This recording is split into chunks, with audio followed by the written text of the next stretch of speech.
Be 18. Grow up in a middle-class household. Have many friends. Pretty popular at school. I've always picked on kids before, not gonna lie. See new girl at my school who is actually pretty grimy. Tease her behind her back. Call her stinky, scuzzball, ratchet, etc. She was also in my hospitality class. Laughed when nobody wanted to eat her food because she stank like shit. A few weeks go by, continuously picking on her. New program going on at school, which I have to do. It's worth 10 hours of community service. Graduating from Ontario schools requires a minimum of 40 hours from grades 9 to 12. Sure, why not .jpg. I drive to this shit. Jobs range from setting up tables to washing dishes to throwing out trash and even setting up posters. Fuck that. Cooking is better than cleaning up special needs drool off of the plates. Same stinky girl is the head cook for the afternoon. Fuck me, this needs to end quicker. 2 hours into it, we get a quick 20-minute break. I'm sitting down on the bench eating McDonald's because these ingredients are shit. And yes, I'm implying McDonald's tastes better. Stinky girl sits next to me. Ew, what the fuck? She's just eating asparagus and mashed potatoes and some other shit I don't remember. I know that she knows I make fun of her. For whatever reason, I asked her if she was enjoying this. Yeah, it's better than what I normally do this time of day. Well, that time of day obviously isn't anything to do with bathing. Oh yeah, same here. Are you just doing it for the hours or for the cause? Hours. What about you? I do it for the kids. Plus, free food, right? We share a small giggle. We talk a bit more throughout the event. Nothing special, just as two people. Time to go home. Finally. See you at school tomorrow, Anon. She pretended as if everything I ever said about her never happened. See her at school the next day in drama class. We have to do a soul-searching activity and the partners are randomized. Guess who's my partner? I'm paired up with her. Really fucking awkward because I still don't even know her name. Anon, get over there next to Megan, she doesn't bite. Sit down cross-legged facing each other. Turn the lights out. Have to hold hands. It's getting hot in here. Nah, just kidding. We have to close our eyes and listen to some gay-ass calm melody. My teacher says he wants us to think of what we are seeing right now. A few minutes later, the music ends. Immediately has us write down and draw a rough sketch of what was going on in our mind. We still have to sit cross-legged across from each other with the lights off though. I drew a sheep, laying in a field with a wolf in a nearby bush. I see her stick her tongue out and struggle to sketch something. A few minutes pass by, and it's time to exchange sheets. She drew this beautiful, artistic wolf caring for its young by feeding it an animal of some sorts. Wow, how the fuck did she draw this in 5 minutes? Teacher tells us that if we drew similar things, then we're soulmates. Total bullshit, but whatever, it was just an activity. He gets buzzed down to the office, tells us to sit tight and just talk with our soulmate until he gets back for the next activity. Class is full of artsy-fartsy kids who really eat up this soulmate shit. Nobody dares talk to anybody else but their soulmate. Fine. So, Megan, where did you learn to draw like that? Practice? Oh, well, it was very creative and nice. Blew mine out of the water. Yeah. Can't believe we drew the same thing, though. Yeah, that's weird. I don't believe in the soulmate crap, though. Yeah, neither do I. It's kind of dumb. Yeah.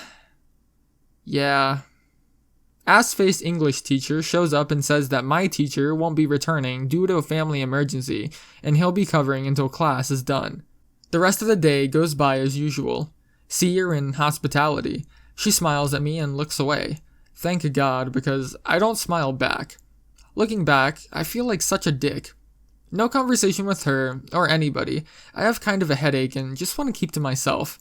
Later that day, I get called in to go to work. 4 hours of McDonald's, fuck yeah. League of Legends riot points all day, bitch. I wish I could get paid in riot points. Anyways, on my way to work, there was an accident. Had to take the detour and still be late, or drive with traffic and be even more late. Take a detour, pass by high school, and see Megan out front, just pushing a shopping cart down the street. I thought that she might be helping the basketball team by taking the balls out front to the bus for them or something.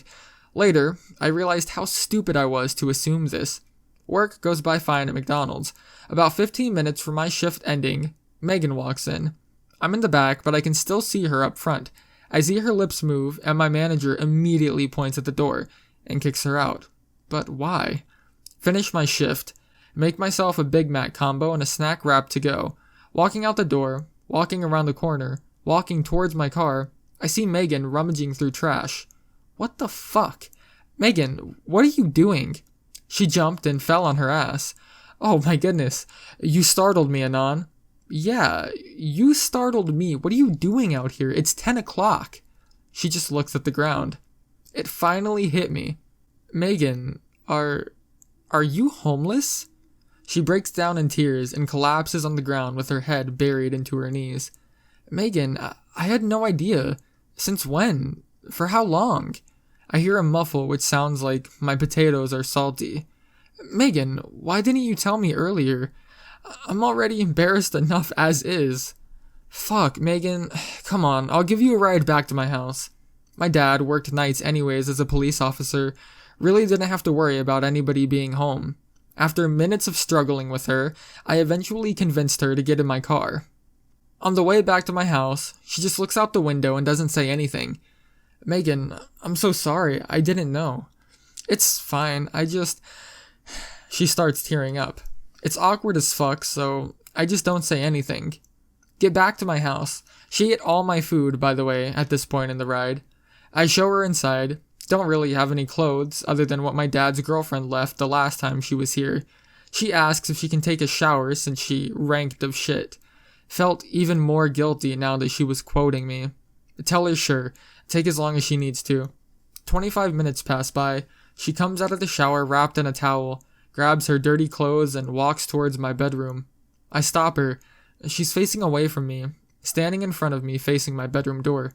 Here, take these instead. I don't know if it'll be a match, but she does this weird alien-like arm bend movement and grabs the clothes from my hands while I'm still behind her. Doesn't say a word. Goes into my room. I'm fucking panicking because I just invited a girl that probably hates me into my house. Not to mention, she's homeless. Probably gonna steal all of my Battletoads. What the fuck, Anon? Literally biting nails. Just as I'm getting up to start walking towards the hallway, I hear her opening the door and immediately dive back into the couch. She comes out wearing my dad's girlfriend's clothes. It's a perfect fit, Anon. Thank you. Yeah, you're welcome. Thank God I said that before realizing that now she is showered and cleaned up properly. I say that just because, no joke, she's an 8 out of 10 now that she's been groomed. Holy fuck, .jpg. Do you have anything to eat, Anon? I cook her a late night meal real quick, and we talk about how she got homeless. She tells me that her dad was an alcoholic, and her mom was no different. She's crying her eyes out during this whole thing. I get in the chair next to her and hug her. I'm holding her tightly. Fuck, this has me tearing up pretty bad. I hold her close to me and just run my fingers through her hair and tell her it's going to be alright. She tells me she has never even been hugged by anybody but her dad since she was like 6. I can feel her tears soaking my shirt. Megan, it's okay. I'm here for you. I still feel like a douche for completely changing my attitude towards her simply just because now she was attractive. I hold her in my arms for the next few minutes and she lets out a giant sigh. Thank you so much, Anon. You have no idea how much this means to me. I ask her if she wants to stay the night. I'll let her sleep in my room and I'll sleep on the couch. No, can you just take me back to my spot? Spot? Anything for you. I pack her a toothbrush, toothpaste, a backpack full of water bottles and snacks, and give her 2 days worth of clothes, all in my suitcase. Anon, you really don't I insist, please. She tells me where her spot is, about 6 miles from school grounds. It's in a slummy alley next to an old subway station. I can see where her old clothes were left on the ground to serve as pillows and blankets. She tells me, thank you, Anon, and gives me a kiss on the cheek. It was weird though because she seemed really scared and awkward, like she paused and pulled back for a moment before landing the kiss. I'll see you tomorrow, Megan. Sweet dreams. She smiles and sits down at her little spot and blows me a kiss. As I'm driving away, I'm thinking, there's no fucking way that I'm letting her sleep on the floor. I go back to my house, grab 2 pillows and a blanket off of my bed, and drive all the way back to her spot. She was already asleep. I took the clothes off of her and put my blanket over her, put the pillows next to her head. I put them next to her head because I figured she would roll on them eventually. I mean, I know I always do. Go back to my house. I'm crying my eyes out for being such a fucking asshole. Fall asleep with dried tears. Next morning at school, I see her in drama class. Everybody looking at her weirdly. I walked right up to her, asked how she slept. She just blushed and whispered in my ear, "Thank you for the pillows." "Hey," I said louder than I should have. "It's no problem." I was actually embarrassed. Did another soul-searching thing. This time we were given a piece of paper that had a pre-drawn tree with brown leaves on it. We were both given a pencil and we had to draw the things that we thought were related to the tree. She drew a mother nursing her child under the tree. I drew dicks. No, just kidding. I drew bunnies and squirrels. When it was time to present our drawings, I said I drew squirrels and bunnies because they live in forests, and forests have trees. Her meaning seemed like it drew the class in, as if it made them more curious to the drawing. I drew a mother nursing her baby under the tree because I feel like a tree is where some people can call home, where you can rest and relax and think of life as you know it. The mother is relaxing, but at the same time trying to keep her baby fed, one of the biggest struggles of life, as you can see with the leaves on the tree turning brown. It's almost as if life is slowly slipping away, maybe from the mother, or maybe from the baby. The class is totally silent. Drama teacher bursts out, "A fucking plus for the both of you."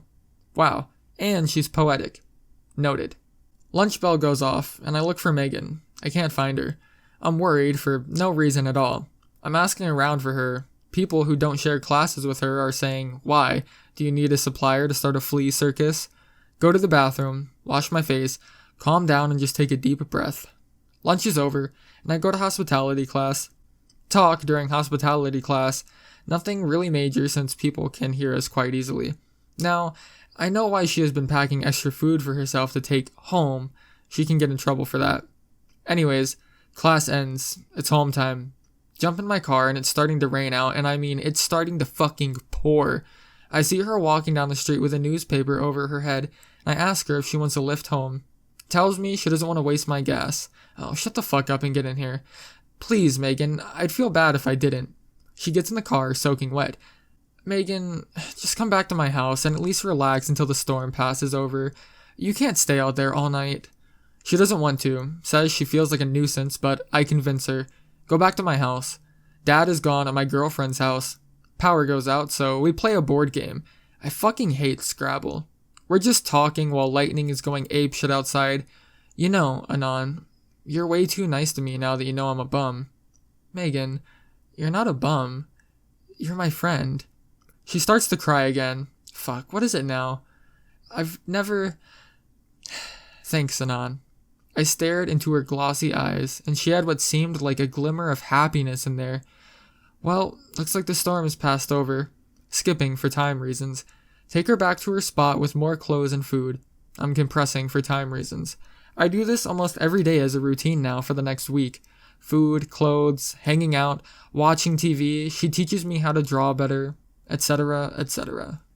One night, I take her back to my house again. She's pretty familiar with my kitchen now. My dad has met her once. Nothing important or story changing. She just got done taking a shower. Yells from across the room if I can grab her a glass of water. Bringing water to the bathroom. The lights are off and she's not in here. "Megan?" Go into my bedroom and still can't find her. Door behind me slams shut and I nearly jump out of my ass. She's just standing there, fully naked. I set the glass down casually. Just kidding. I spilled it all over my gym bag, but who cares? Tits. She doesn't say anything. She just comes closer to me, wraps her arms around my neck and kisses me softly. I was in total shock of what was actually happening. I threw her onto the bed and started to go down on her. Kissing slowly down her stomach, I put my tongue down there, and even though I've never eaten a girl out, she was moaning. Started to suck on what I thought was the clit, and thank God it was. I feel her hands run through my hair, and she's moaning while thrusting her pelvis higher in the air, forcing me to follow up with her.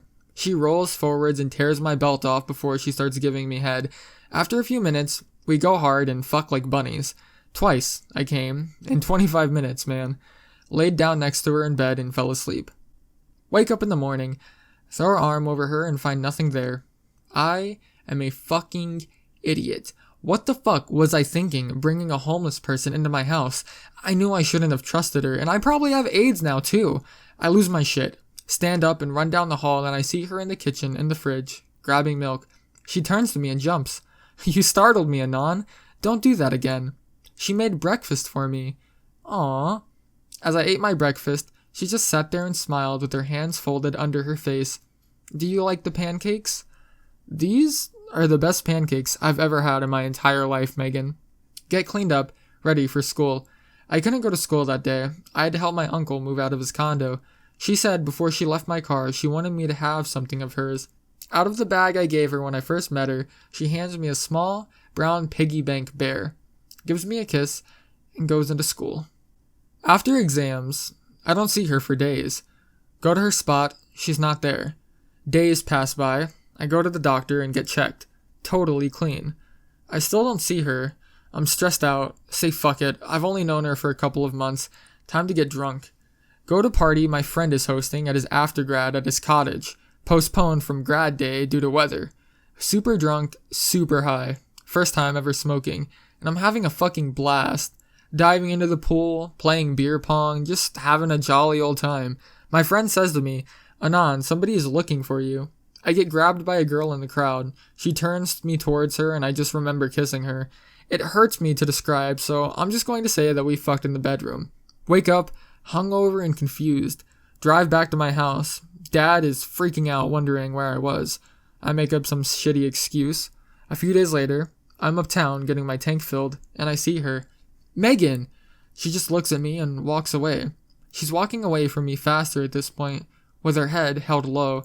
I lock my doors and move my car without paying real quick, but I left it in the parking lot. I jog after her. Whoa, what's going on? Slow down. Talk to me. I can't. I'm just done. Megan, come on, you can talk to me. I have to go, Anon. I can't even green text anymore.